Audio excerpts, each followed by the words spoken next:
नमस्कार, मी डॉक्टर प्रतिभा, स्त्रीरोगतज्ञ.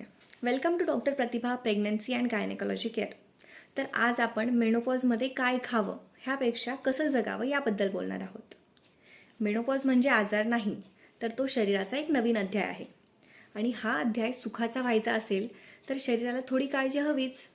त्यामध्ये काय तर डाएट, साधं घरचं आणि जमेल तसं, पण त्यामध्ये प्रोटीन इंटेक वाढवा, जेणेकरून शरीर हे कमजोर वाटू नये. त्यात काय तर डाळी, कडधान्य, अंडी, दूध, दही ह्या गोष्टी तुमच्या आहारामध्ये असाव्यात. मी कमी खाते म्हणून बारीक होते असं नाही. योग्य खाणं हे महत्त्वाचं आहे. दुसरं फायबर, जे पोट साफ होण्यासाठी मदतीचं आहे. त्यात भाजी, फळं, सॅलड यामुळे पोट साफ राहतं आणि वेट कंट्रोलमध्ये होतं.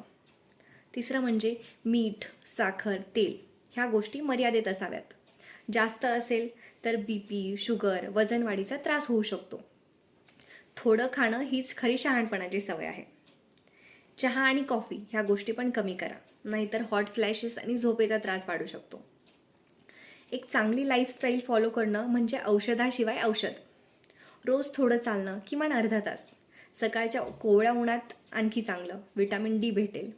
दुसरं प्राणायाम, डीप ब्रिदिंग, हलका योगा ह्या गोष्टी मन शांत ठेवायला खूप मदत करतात. आणि झोपेला स्पेशल महत्त्व द्या. उशिरा झोपू नका. झोपेआधी मोबाईल स्वतःपासून दूर ठेवा. झोप म्हणजे लक्झरी नाही आहे, ती गरज आहे.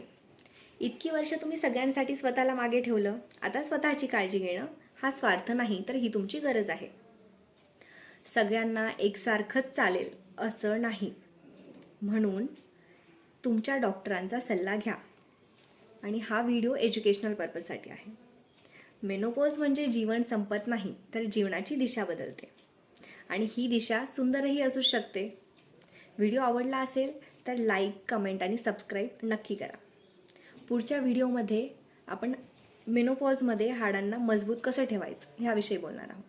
तर पुढील व्हिडिओसाठी स्टे ट्यून. थँक्यू.